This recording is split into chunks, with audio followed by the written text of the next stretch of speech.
Hello दोस्तों, नमस्कार। स्वागत है आप सबका। तो जैसा कि आप सबको पता है कि हम हर रोज़ यहाँ पर करंट न्यूज़ से संबंधित जो भी खास खबरें होती हैं उन सभी को जानने के लिए आपस में यहाँ पर हम जुड़ते हैं, और इसके साथ ही हम जो भी शिक्षा से संबंधित खास खबरें होती हैं उन सभी जानकारी से आपको अवगत कराते हैं। तो आइए चलते हैं हमारे वीडियो की तरफ और देखते हैं आज की पहली न्यूज़ क्या है। तो जैसा कि आप यहाँ पर देख रहे हैं, APO 2022 के 44 पदों पर आज से होगा आवेदन। तो APO 2022 के 44 पदों के लिए ऑनलाइन आवेदन आज से शुरू हो चुके हैं। और ये जो है UPPSC यानी कि उत्तर प्रदेश लोक सेवा आयोग की तरफ से वैकेंसी आई है, और इसमें जो है LLB मांगा गया है। इसके साथ ही इन्होंने अपनी वेबसाइट को खोल दिया है और विस्तृत विज्ञापन भी जारी कर दिया गया है। ऑनलाइन माध्यम से बैंक में फीस जमा करने की अंतिम तिथि इन्होंने 17 मई और ऑनलाइन आवेदन करने की अंतिम तिथि 21 मई बताई है। अगर विस्तृत विज्ञापन की बात करें तो वहां पर ऑनलाइन आवेदन, शुल्क जमा करने की प्रक्रिया, जाति प्रमाण पत्रों का प्रोफार्मा, प्रारंभिक तथा मुख्य परीक्षा के विषय व पाठ्यक्रम और आयु में छूट के संबंध में जो भी दिशा निर्देश हैं उन सबको जारी कर दिए हैं। अगर आपको उसकी PDF चाहती है तो आप टेलीग्राम पर जाकर के लेट्स स्टडी विद RP नाम से चैनल को सर्च करिएगा और उसे ज्वाइन कर लीजिएगा। वहाँ पे आपको PDF मिल जाएगी। ठीक, इसके बाद आते हैं हम अगली न्यूज़ पर। तो अगली न्यूज़ है समूह घ के 20,000 से ज़्यादा पदों पर होगी भर्ती। तो इसमें कहा जा रहा है कि माध्यमिक शिक्षा से संबंधित स्कूलों में कई स्तरों पर भर्तियां की जाएंगी। सबसे ज़्यादा भर्तियां समूह घ की होंगी, और विभाग ने 6 महीने की कार्य योजना में समूह घ के 20,485 पदों यानी कि जो भी इसमें पद हैं वहाँ पर अनुसेवकों की भर्ती का लक्ष्य रखा है, और कहा है कि ये भर्तियां आउटसोर्सिंग होंगी। इसके साथ ही सहायता प्राप्त माध्यमिक स्कूलों में लगभग 30 नवासी यानी कि 3,089 लिपिकों की भर्ती की भी योजना दी गई है। मुख्यमंत्री जो है उनके सामने पेश कार्य योजना में 6 महीने में एडेड स्कूलों के लिपिकों की भर्ती अगले 6 महीने में करने का प्रस्ताव रखा गया है। अल्पसंख्यक स्कूलों में भी लगभग 1161 पद शिक्षकों के रिक्त हैं। इसके लिए एजेंसी का चयन भी 6 महीने के अंदर कर लिया जाएगा। और यहाँ पर कहा गया है कि 84 ऐसे स्कूल हैं जिनका संचालन शुरू होगा, और इसके लिए लगभग 2100 शिक्षकों, प्रधानाध्यापकों व अन्य पद पर भर्तियाँ शुरू होनी हैं। तो देखते हैं ये भर्तियाँ कब आती हैं और किस तरीके से इनकी कार्य योजना 100 दिनों में पूरी होगी, है ना। इसके बाद हम आएंगे अपनी अगली न्यूज़ पर। तो आपकी अगली न्यूज़ है लोक सेवा आयोग 4 साल से नहीं आई PCSJ की भर्ती।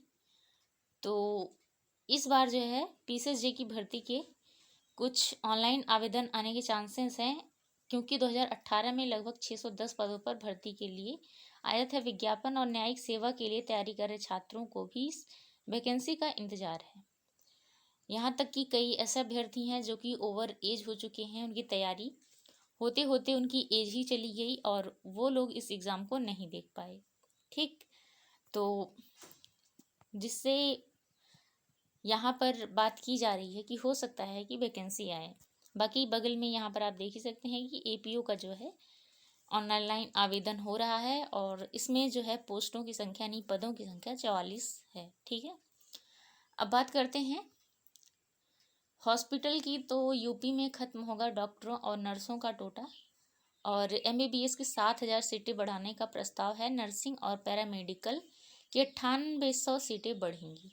तो उत्तर प्रदेश के सरकारी अस्पतालों और मेडिकल कॉलेजों में डॉक्टरों और नर्सों की कमी खत्म होगी। इसे लेकर के कवायद शुरू हुई है। आगामी 5 सालों में प्रदेश में MBBS की 7,000 और PG की 3,000 सीटें बढ़ाई जाएंगी।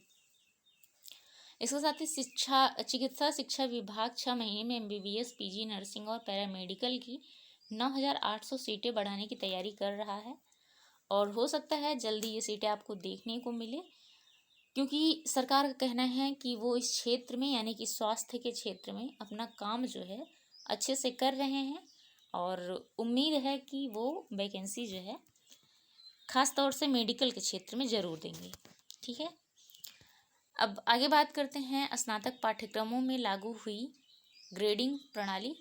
तो प्रदेश के विश्वविद्यालय व महाविद्यालय में BA, BSc और BCom में ग्रेडिंग प्रणाली लागू कर दी गई है। बुधवार को उच्च शिक्षा विभाग के अपर मुख्य सचिव मोनिका एस गर्ग ने इस संबंध में अपना आदेश दिया है और उन्होंने कहा है कि ग्रेस अंक नहीं दिए जाएंगे और यह जो है ये ग्रेडिंग प्रणाली पहले 3 वर्षों के लिए लागू होगी। इसमें 0 से लेकर के 10 अंक तक दिए जाएंगे। 5 अंक पाने वाले औसत की श्रेणी में शामिल होंगे। मुख्य व माइनस विषयों में उत्तीर्ण प्रतिशत 33 ही होगा। 6 सह पाठ्यक्रम कोर्सों में तीसरे वर्ष में लघु शोध केवल अर्हता के लिए है। मुद्रणांक जो है 40% होगा। ठीक, इसके बाद अगली न्यूज आती है रोडवेज में जल्द होंगी मृतक आश्रितों की भर्ती। तो परिवहन मंत्री दयाशंकर सिंह हैं, इन्होंने बुधवार को प्रदेश भर के 700 मृतक आश्रितों को जल्दी भर्ती करने का आश्वासन दिया। उन्होंने यह आश्वासन यूपी रोडवेज एम्प्लॉइज यूनियन के प्रतिनिधिमंडल से मुलाकात के दौरान कहा है। यूनियन के क्षेत्रीय अध्यक्ष रूपेश कुमार ने बताया कि प्रतिनिधिमंडल में मंत्री ने उनके आवास पर मुलाकात की और उन्हें ज्ञापन सौंपा और परिवहन मंत्री दयाशंकर सिंह हैं ये, तो इन्होंने कहा है कि जो रोडवेज में मृतक आश्रित हैं उनकी भर्ती जल्दी ही की जाएगी। ठीक, और इसके साथ ही यहाँ पर वही आपकी पुरानी न्यूज़ है जो कि आती जाती रहती है। लगभग आपको ये न्यूज़ हर मंथ में देखने को मिलेगा, यानी कि ये एक ऐसी न्यूज़ है जो आपको ऐसे समय समय पर प्रोत्साहन देने के लिए मिल जाती है। तो यहाँ पर कहा जा रहा है कि रिक्त पदों पर भर्ती होगी जल्द। बेसिक, माध्यमिक व उच्च शिक्षा में राजकीय एवं सहायता प्राप्त शिक्षण संस्थानों में शिक्षकों के रिक्त पदों पर भर्ती की जाएगी। योग शिक्षक के पदों पर भी चयन की कार्यवाही जल्द होनी है। राज्य अध्यापक पुरस्कारों के लिए मानकों में संशोधन किया जाएगा। ठीक, अगली न्यूज आती है अब नए पैटर्न पर होगी यूपी बोर्ड की परीक्षा। तो नई शिक्षा नीति के तहत इसमें कहा गया है कि हाई स्कूल में नए सत्र से और इंटर में 2025 से नया पैटर्न लागू हो जाएगा। एक प्रश्न पत्र बहुविकल्पीय होगा और कक्षा 9 और 11 में इंटर्नशिप प्रोग्राम भी होगा। ठीक, इसके साथ ही इन्होंने कहा कि एक साथ 2 डिग्री के लिए योजना बनाए। मुख्यमंत्री ने कहा है कि यूजीसी ने एक साथ 2 डिग्री प्राप्त करने की स्वीकृति दी है। उन्होंने प्रदेश में यूजीसी की गाइडलाइन के अनुसार योजना बनाने के निर्देश भी दिए हैं। और यही आपकी पुरानी न्यूज़ की रिक्त पदों पर जल्दी होगी भर्ती। और इन्होंने कहा है कि सभी विद्यालयों में बायोमेट्रिक उपस्थिति हो और राजकीय विद्यालय वाईफाई से जल्द जुड़ें। तो ये व्यवस्था आपको जल्दी देखने को मिलेगी। इसके साथ ही आपके लिए यही है कि यूपी बोर्ड के जो एग्ज़ाम है वो आपको जल्द ही नए पैटर्न के देखने के मिल सकते हैं।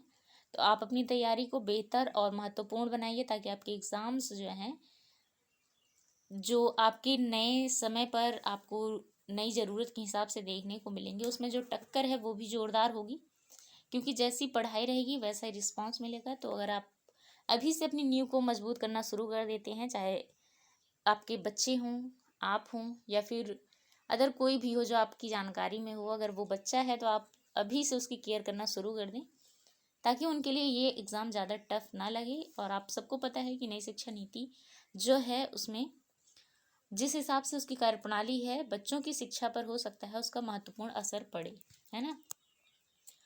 अब अगली न्यूज़ की बात करते हैं। शिक्षक भर्ती के लिए 26 से फिर से शुरू होंगे साक्षात्कार।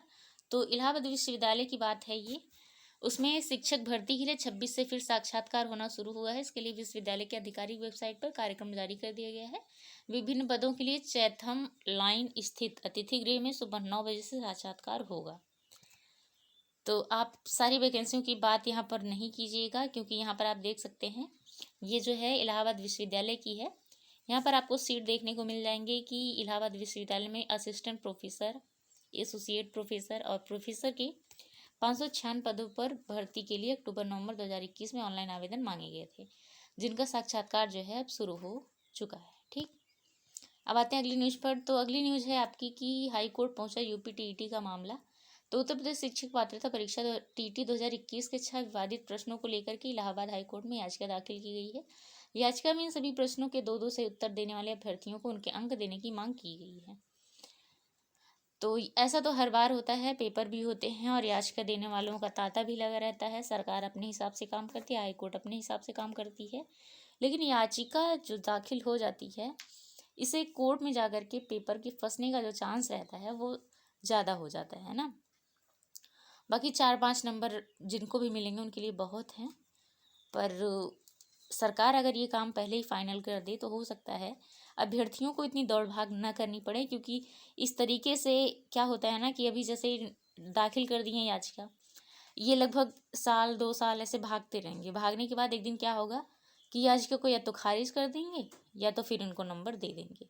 अब बस इसी उम्मीद में अभ्यर्थी इतना भाग दौड़ करते हैं कि लाइफ तो चौपट ही होती है, इसके साथ ही उनका बहुत सारा पैसा भी जाता है। ठीक, तो बस गुजारिश है सरकार से कि इस गलती को हर बार हर पेपर में ना दोहराया जाए, और जितना अधिक हो सके उसमें सुधार की आवश्यकता है। अगर सुधार हो जाएगा तो शायद यह गलतियां बार बार ना हों। अब आते हैं वही आपकी पिछली न्यूज़ पर कि स्नातक के जो पाठ्यक्रम हैं उनमें अब जो ग्रेडिंग प्रणाली हो रही है उसमें आपको थोड़ा सा दिखा दें। आपकी ग्रेडिंग प्रणाली कुछ इस तरीके से होगी, ये देख सकते हैं आप यहाँ पर। आउटस्टैंडिंग है, एक्सलेंट है, बहुत अच्छा है, औसत से ऊपर है, औसत है, पास हैं, फेल हैं, अनुपस्थित हैं, क्वालिफाइड हैं, नॉट क्वालिफाइड, और अंक जो हैं ग्रेड पॉइंटिंग जो है, इस तरीके से बच्चों को अब रिजल्ट उनका देखने को मिलेगा। ठीक है, अब यहाँ पर देख सकते हैं इस तरह से तय होगा उत्तीर्ण प्रतिशत, यानी कि इसका प्रोसेस भी दिया हुआ है। तो जो नई शिक्षा नीति है उसके तहत जल्दी आपको ये सब देखने को मिलेगा। और यहाँ पर आप देख लीजिए ऐसे तय होंगे इनके डिवीज़न, प्रथम, द्वितीय, तृतीय, जो भी व्यवस्थाएं हैं। ठीक, तो आप हमें बताइएगा आपको वीडियो कैसी लगी। अगर कोई सुझाव है तो आप हमें कमेंट बॉक्स में ज़रूर बताइएगा। आज के लिए बस इतना ही। आप सबको धन्यवाद।